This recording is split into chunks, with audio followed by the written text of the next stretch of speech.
Okay. All right. Hello, friends. It's me, Laura Burns. Welcome back to the channel. If you have been here before, I'm very excited that you're here. And if you're here for the first time, jazz hands. Hooray. It's your welcome gift.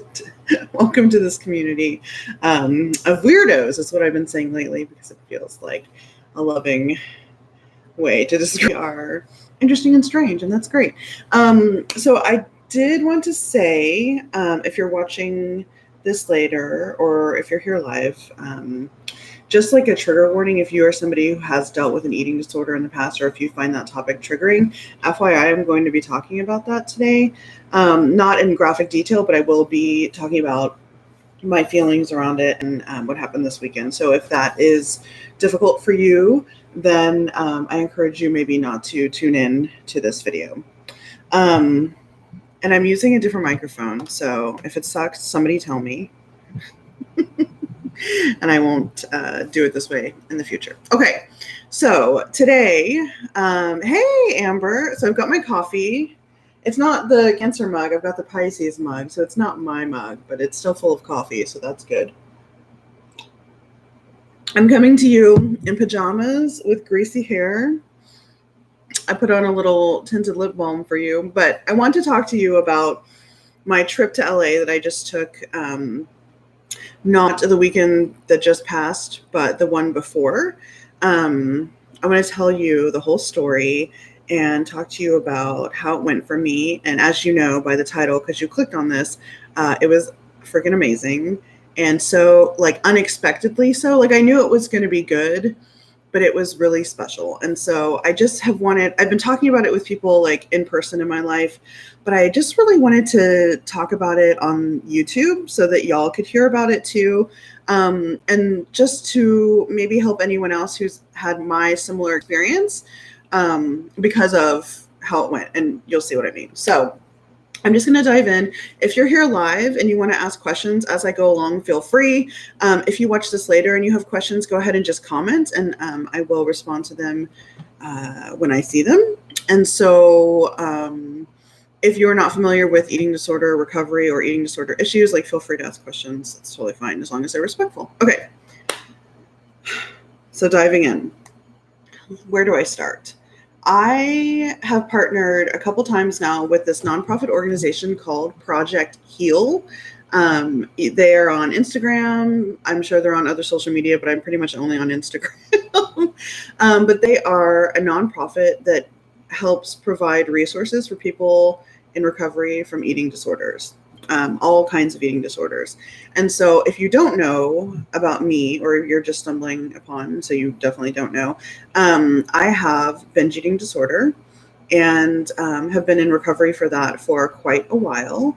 I consider myself in a very good place in regards to binge eating disorder.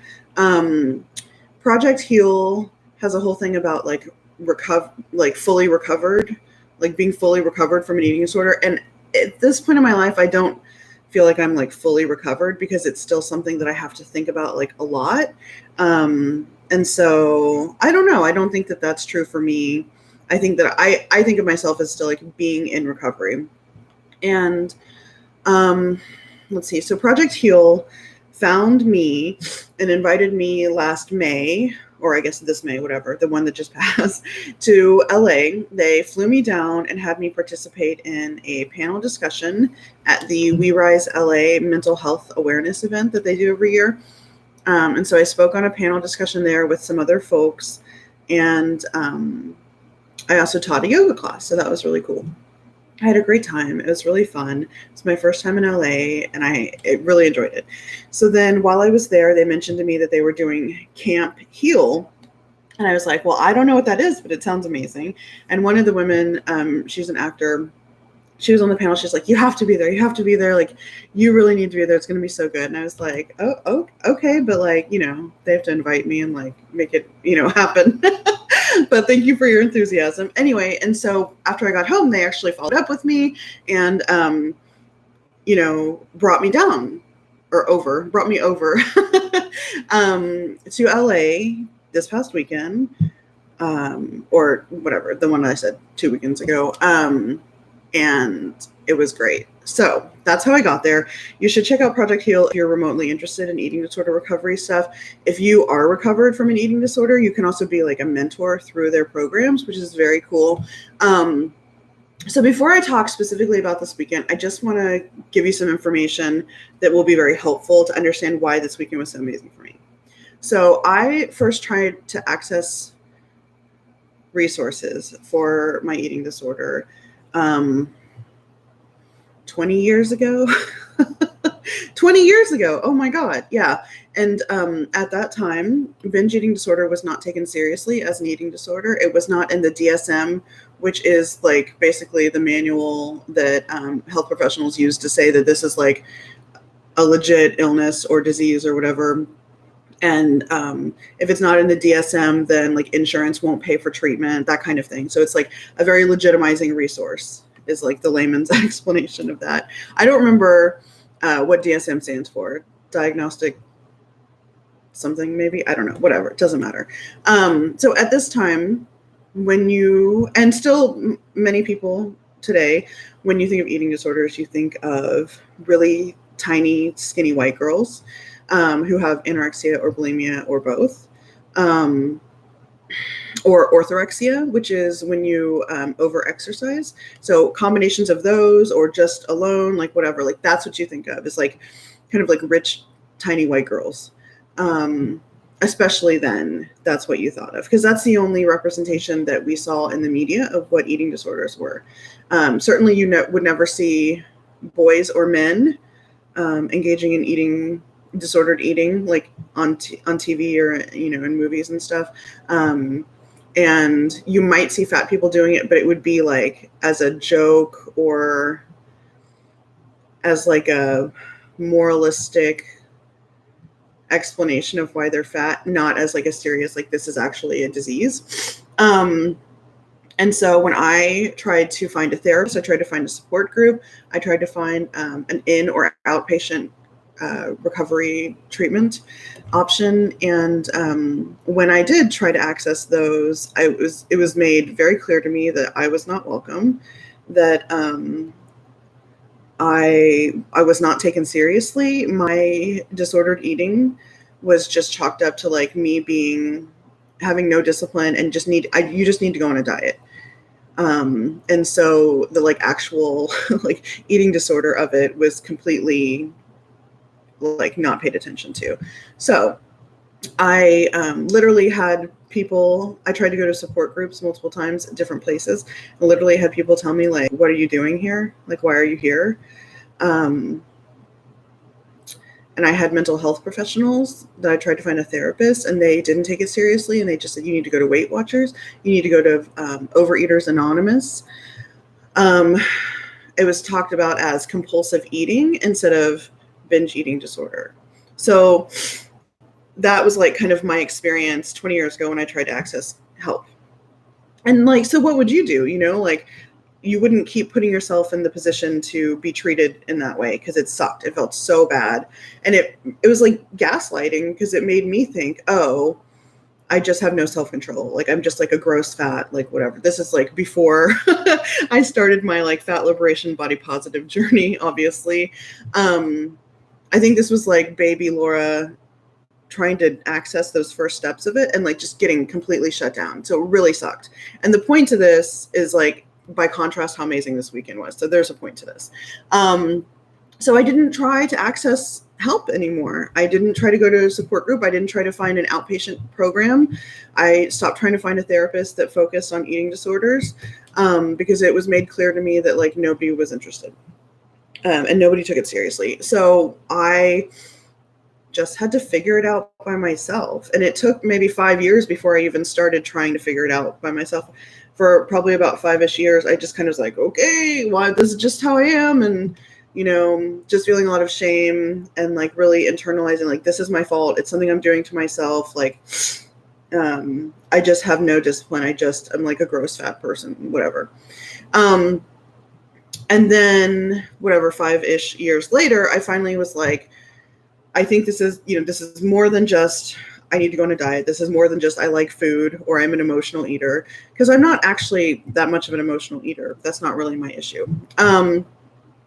And so I just had to figure it out by myself. And at that point, I didn't try to access help again. I just was like, well, I'm going to create my own recovery program. And I just started figuring it out for myself. And it was really hard. And it was much harder than it needed to be. So I know I'm long-winded. I'm trying to not be so long-winded with this. But the point is, I didn't talk to other people about it. I just very internally dealt with this and have been dealing with this for 15 years now. Hey, Leah. And so that kind of gets you to where I am now. I'm in a place now where I really understand my behavior. I know what triggers binges for me. And I have really worked on creating systems in my life that make it to where I don't get to the point where I'm triggered then to binge. And so that's been going really well. And that's been working for me without specific therapy about it, without inpatient or outpatient treatment, without a community of supportive people to talk to about the feelings that I have and when things happen and blah, blah, blah, blah, blah, which all of those things would be so amazing. Okay, so I'm finally ready to talk about the weekend. So all of that history behind me, I get hired by Project Heal to come to Camp Heal and teach yoga, which is dream come true. Amazing. Getting to teach body positive yoga to people in recovery from eating disorders, that's completely up my alley. It's me. Leah says, my nurse practitioner admitted she binges too. She doesn't know how to help either, though. Yeah, so that's the thing is there are resources now. There's all this stuff now that exists. But she may have tried when she was younger to get help and couldn't get help.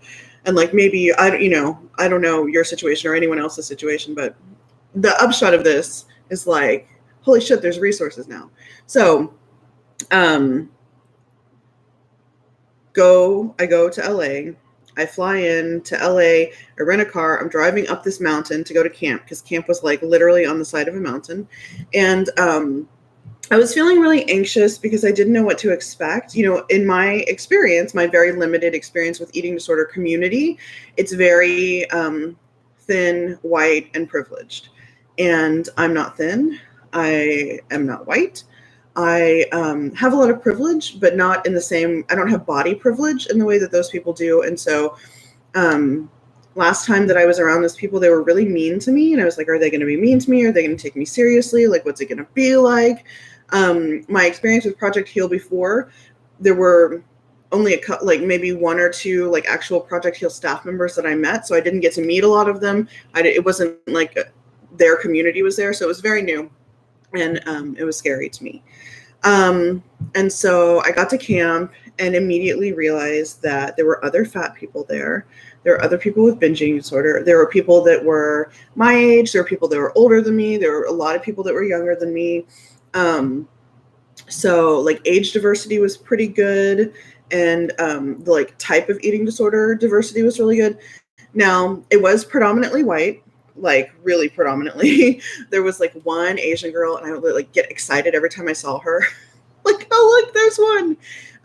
There were a few Black women, not a lot, and some other ambiguously not white people, but it was predominantly white. So, and they know that, they know, it's on their radar. It's something that the organization is trying to work on is how do you get more people involved? And that's a whole other conversation. We'll talk about that later. But so I got there and I felt like the staff was really being thoughtful about my needs. They put me, so, okay, we're on the side of a mountain. Everything is up an incline or down a steep incline. And then you have to come back up. It was literally hiking to get anywhere because on the side of a mountain, it's you clear a little spot here, you clear a little spot here, clear a little spot here to have buildings, but you have to get to those buildings. There's no flat area anywhere other than the spot where the building is. So everything is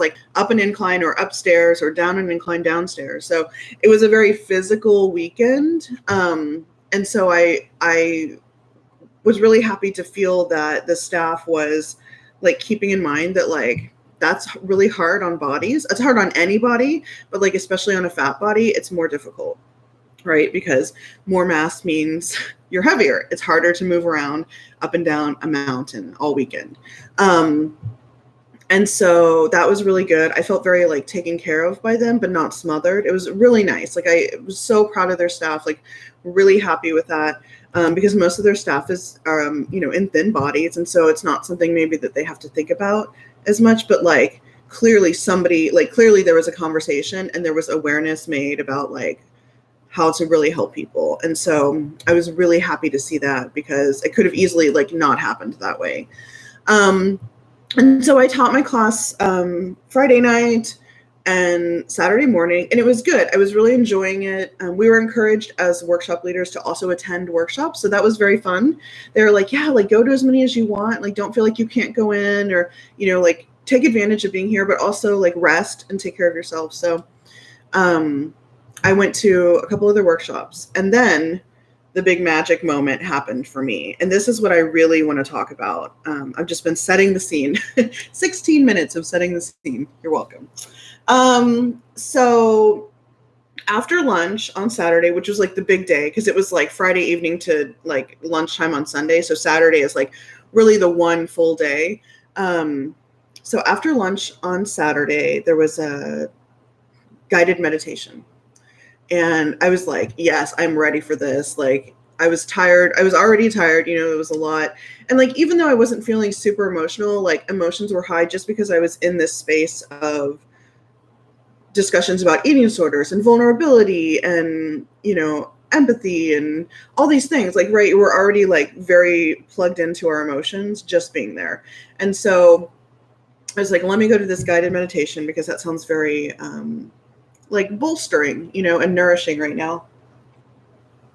So I went and I was not feeling especially emotional. I was just like, okay, this is great. Like I'm having fun. Like I'm meeting new people and they're all really nice to me. And like, everyone's interesting, whatever, like not upset, not like super tapped into my emotions, just like there. So she starts by asking, for anyone who would like to kind of check in with the group and it was a small group. It was maybe 10 of us, to just say like, this is how I'm feeling right now, blah, blah, blah. And so people started sharing, like right now I'm just feeling really grateful because this is really great. And I feel, supported and loved. All of a sudden I was like, whew, so much emotion, just like pouring over me. I started tearing up and I was like, it felt like out of the blue. And so it's like, well, I'm going to share because whoa, what just happened? So I raised my hand. Nobody had volunteered to go next. So I said, I'll go. And I was like tearing up and I was like, I am very unexpectedly having a lot of emotion in this moment. And then I just started crying. I was just crying. And I said, I'm crying. It's a good cry. I'm not upset. I just feel very overwhelmed with emotion in this moment. And it was because I had just realized, it's like so dumb. Like I'm always like very late to realize things.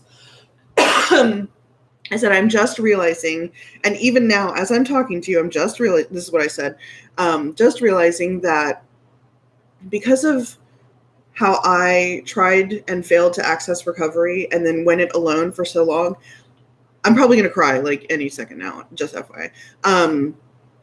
I have never been in a space like this I've never been in community, I'm crying, with other people in recovery from eating disorders where I felt very seen and very safe. And I especially have never been in a safe and supported space around people who have binge eating disorder and who are sharing about it. I don't have to explain anything to anyone. I can share or not share. I can connect or not connect. Like, I don't have to try and validate that binge eating disorder is a real thing. I don't have to like any of those things because it's assumed, it's real, it's valid. Like you're valid, your experiences are valid. Like we see you, we appreciate you. Like you're not just like making it up. You're not just justifying your size with an eating, like all these things that people have said to me over the years, over many years. And I was crying, and like when I cry and like I can't control myself, my voice gets like high pitched, and I was like, and I'm just being here is amazing. And I'm crying, and like literally like supermodel Emmy, if anybody knows who that is, like if you're my age, you'll probably know, like she was there all weekend, and she's like sitting on the ground next to me, and she's like looking at me with love, and like I'm just like, oh my God, you know. And like then other people that I, you know, have also just met of like different ages, there's like therapists, there's just regular folks in there's, you know, other like healthcare providers, there's just people with eating disorders. It was just amazing, and like all ages and gender expressions, and in that circle especially, actually it was like very diverse, like in terms of racial diversity, and I was just looking around and like crying and feeling really safe to express that, and having this moment of like, holy shit, like I've never been in a space like this. And it was very impactful, as you can tell, because I'm like, I mean, y'all know I'm a crybaby anyway, but like, even now, it's like 2 weeks later. No, 2 weeks? Not 2 weeks, anyway. Like a week, basically, since I've been back. All right, anyway, it doesn't matter. But like, it's been some time. I can't count days.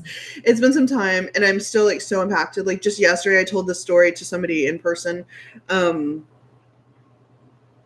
Holy shit, what a feeling! Like, and I think that there are a lot of us that have never felt that before, and so I was like overwhelmed with emotion of like how good it felt to be in that space. And then the more I think about it now, like I also like my tears are also like sadness, because like resources started to exist for binge eating disorder, but I didn't know because I wasn't plugged into the community. So like that was my first time. I'm 37. That was my first time trying to access that. I tried in my like late teen years to get help for something that, for behavior, for an eating disorder that I've had my whole life. And I was turned away and made to feel shame and made to feel like I wasn't welcome. But like, what if I had been able, oh my God, I'm going to cry so bad. I told the executive director of the organization that night, I was like, you know, it was really amazing for me. And I feel like it's opening up resources to me now that I can access now, and like, you know, like grow in my recovery and find support and help and validation and all that now, which is great and very useful. But like, what if, you know, 17-year-old Laura Burns had been able to access that kind of feeling and that kind of space, like loving and supportive space?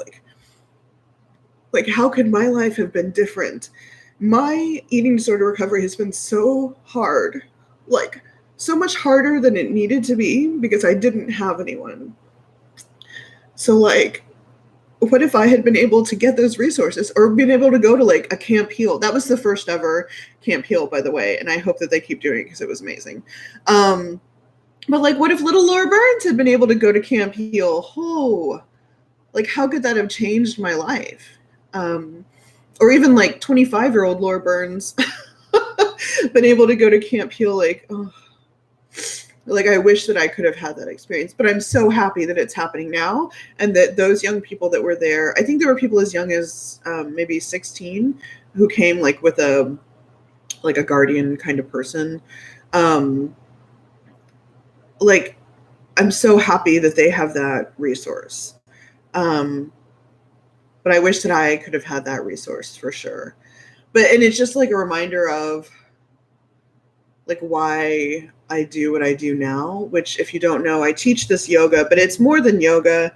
It's body liberation through yoga, through YouTube videos about clothing, through, you know, one-on-one body love coaching, just through like everything that I do through social media. Like I'm really just trying to like create resources that I needed when I was younger and make them available to people now. So I don't know. That's like the big thing. That's like the big point of the story, was like this moment that I had realizing that what that could feel like, and it felt good. It felt really good. And like to cry like that, and like kind of ugly cry, like embarrassing level crying with like people that I don't really know, and to be like so safe to do that, and like not made fun of, and not even worrying that they were going to make fun of me. Like I knew that nobody would make fun of me, and I didn't have to like feel shame about having all these feelings. Oh my God, it was so good. The woman who led the meditation, her name is Shanta Valdez. I think on Instagram she is Sit with Shanta, and Shanta is SHAWNTA. She has like maybe 4 posts on Instagram, but it was so good. If you ever get a chance, she lives in LA. If you ever get a chance to sit with Shanta, go to her event. She's so good. She's like such a beautiful soul. It was really nice. But yeah, and then that was so good. And then the rest of the day was really good. Just like little moments here and there were so beautiful. Like in the evening, we had done this exercise where we were writing some stuff down on cards. We're going to go down to the campfire and like toss them in the fire so that everyone's ashes were intermingled. And then you take the ashes with you. So everybody's ashes like contains everyone's cards, you know. It was very sweet. And I was going to use the restroom before I went down, and I came out of the bathroom, and there was like this little group of like maybe 4 girls, and they were like, "We waited for you. We didn't want you to walk down by yourself." And I was just like, "Oh my God, that's so sweet." Like they don't know me. They just saw that I was going to be ending up walking down by myself, and decided to wait for me. And it was just really sweet and meaningful for me, because like they looked just like the kind of girls that were mean to me when I was like a late teen trying to access recovery. So to like, it was just like, oh my God, that's so nice, like just to kind of come full circle and have that kind of group of girls like be so kind to me, like to some stranger, like older lady that they don't even know. And just like little moments like that, being around the campfire, it was so good. And then the next morning I had breakfast with everyone. There were activities. There was a closing ceremony, and then we left. And so, like, it was so short. It felt long. I was so tired. Like, emotionally, so much was happening. And then, like, physically, like, up and down that freaking mountain. Oh, my God. Physically exhausting. And especially, like, triggering for my hip injury that I had just, like, kind of gotten to a good place. And then it was, like, very painful. But so that was my time at Camp Heal that was put on by the organization Project Heal, which is a national organization. They have chapters in various locations. They do like mentoring programs, support groups. Hopefully there will be more Camp Heals. That was the first one, and it was really good. The cost was accessible. I think it was only like $300 for people to come. I think the real cost was like the transportation, because you had to get there. But like $300, like that's so cheap for a weekend of camp, and like such a good camp. The people that were there as workshop leaders were like really good, like people who know their shit, like they're, excellent. It wasn't just like some random people. So things that they could do better. And I have, talked to them about this, and a lot of people, we talked about it, was for me, mostly to the diversity issue, just like not having it be so white. And, that's challenging because in a lot of cultures, eating disorders don't exist. In Asian culture, like eating disorders don't exist. It's not something that you talk about, and nobody would, really freely admit that they have an eating disorder. And I don't think any culture is like, yes, we have lots of eating disorders, and they're, shouting about it. But especially, just speaking for what I know of Asian culture as an Asian person. And I have heard from other people from like the Black community, and other kinds of communities that it's very similar. It's like, oh no, eating disorders don't exist. That's not something that happens to us. Or if it does happen to somebody, it's like they're like a one-off. It's not like part of a whole thing. And so how do you get more people to come to events like this and to plug into eating disorder resources if like their communities aren't going to help you disseminate information about what is available to them? You know what I mean? Like if you try to go through a church, right, and say, hey, like the church is an important part of this community. Could you help us get the word out about eating disorder resources? Well, if the attitude of the people at that church is like, well, our people don't have eating disorders, or we don't talk about that, then nobody gets the information, or, community centers or schools or like whatever. So part of the problem is that it's very difficult to like get the info out there. But I think that social media is really helpful in that way. And so like, I was going to talk to them more, but like, just looking at like, how can you get influencers, who like a lot of young people follow, or like specific communities are very invested in, to talk about that kind of thing. And that's where I think that they're starting to do a good job. So like when I did that panel discussion in May, there were 2 actors on the panel. One was Amanda Crew, who is a white woman and she's an actor. And the other one was, what's his name? Jeffrey Dean Chapman, who's a Black man and a gay man, and he's an actor. And so, especially like in the LGBT community, there are a lot of eating disorders because there's a lot of like ideas about like what bodies are supposed to look like. There's a lot of like weird stuff going on there. But anyway, so like I think he is a really good kind of first step in, trying to access, or not access, but trying to like get into other communities, like as an influencer. The more that he talks about having an eating disorder and more that he talks about the resources that are out there, like the more likely people are to hear about them. So it's heartening. Like there's a lot of work to do, but I think that they are invested in that. And then specifically about like binge eating disorder and fat bodies, for a long time, it has not been discussed that people in fat bodies have eating disorders, because people just assume that you just like eat too much, or you need to go on a diet. Like it's not like a real thing, like the stuff that I encountered. And that's changing. There's more people in fat bodies talking about having eating disorders, and not just binge eating disorder. People in fat bodies can be anorexic or bulimic or orthorexic or whatever, or any combination of all of those. You don't have to be tiny to have an eating disorder. And I think that stereotype of what an eating disordered body looks like is really damaging, because it invalidates so many people's experiences, and maybe even keeps them from even thinking that they might need help. Well, I'm not, skin and bone, so I'm okay. But like, you're still damaging your body. You're still really hurting yourself, and probably not very happy.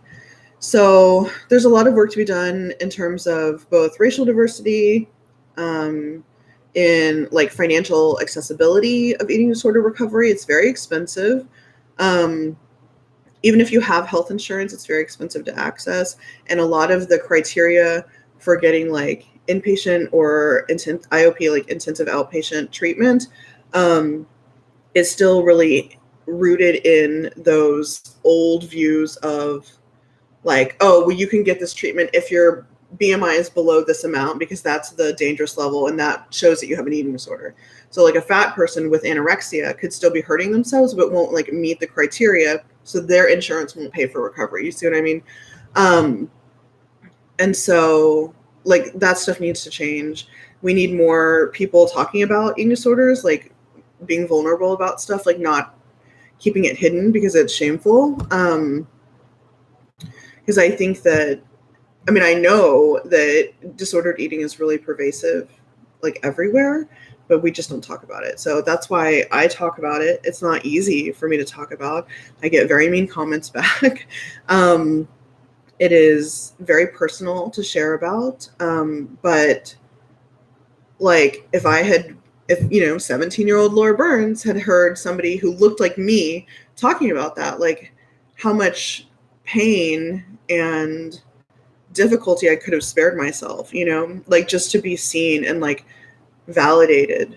Oh, somebody who looks like me is saying, that they have something that, or, that they had eating behaviors that I have, or, like whatever. Anyway, representation matters is the point. So yeah, this is my little soapbox about eating disorders. So yeah, I could ramble on forever, but I don't think that I need to. And if anybody who is watching this now live and you have any questions or comments about things, like feel free. And if you watch this later, please comment, ask your questions as long as they're respectful. I'm happy to answer.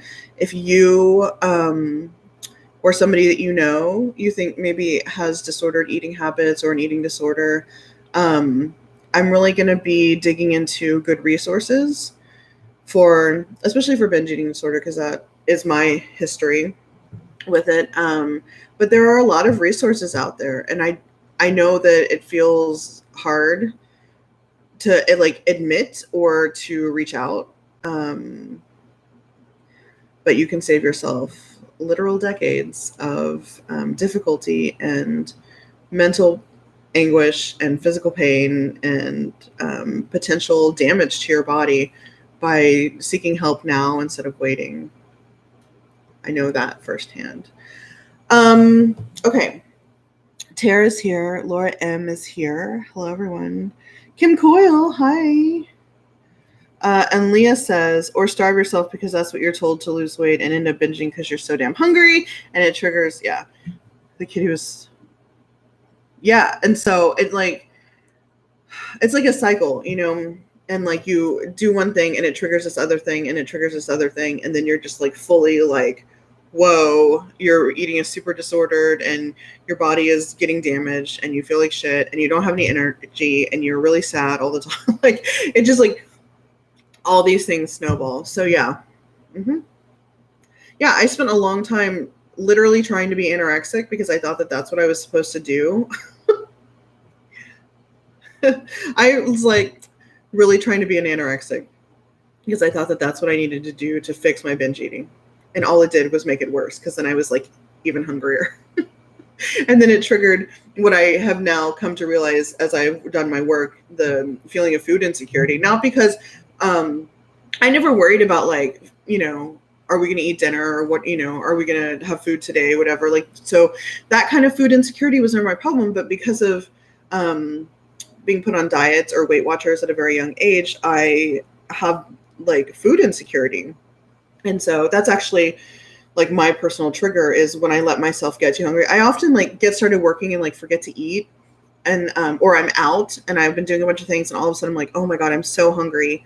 And that whenever I actually whenever I let my body get to being like very hungry, that's what triggers for me. And so that's when I talk about like creating systems so that I don't put myself in the position to like want or need to binge. That's what I talk about is like, basically I'm the snack queen. And I always have snacks around that I can eat. Like I have emergency almonds in my car. I keep like protein bars in my purse. Like in every bag that I have, like I have something so that if I start to feel that way, I can just immediately eat that thing. And it takes away that feeling of like, I need to eat all the things and without control. Let's see. Oh man, Leah, eating a stick of butter dipped in powdered sugar because it's frosting, right? Yeah, and knowing that like there's something wrong about this, but like doing it anyway, or like feeling upset at yourself and doing it anyway, feeling disgusted with yourself, doing it anyway because you feel like you don't have control in that moment, like something else is taking over. Yeah. So like I know that these are really common feelings, and if this like totally doesn't resonate with you and you're like, I don't get this at all, then like you are lucky. Good, like great. Good for you. I'm really happy that you don't have those feelings. If you want to be a good ally to people in your life who have disordered eating issues, or maybe you don't know but you suspect, or even if you don't know, I come from this trauma-informed perspective where I kind of treat everyone as if they would be triggered by something. So maybe just look at like, not making jokes about like, oh, she needs to eat a hamburger, or like if you have some internalized fat phobia and you make comments about people's bodies or about what they're eating, like maybe just check yourself, because I'm around people all the time who just make comments or make jokes, and they're very triggering to me. They're very dismissive, or even if they're not triggering, they're just like offensive, because it's like very dismissive to people who really struggle in their lives to eat in a way that feels intuitive and natural and easy. For a lot of us, like eating is not easy, and eating is something that you have to do. It's like, so one thing that I learned in Overeaters Anonymous, which is basically like the same structure as Alcoholics Anonymous, but it is about food. I don't like that program, but I do remember hearing, you have to eat. You have to eat. And so we are constantly presented with our eating disorder or triggering things like the act of eating or thinking about food. It's not like you don't have to drink alcohol. You don't have to do drugs, like it's not presented to you constantly in your face all the time. But food is everywhere. It's everywhere. And you have to think about it every day. And so it's even harder. Well, I won't say it's like harder than alcoholism. I'm just saying like it's very difficult. It's harder because it's in your face all the time. Anyway, so we're 40 minutes in. I'm going to go ahead and probably stop because now I'm just rambling.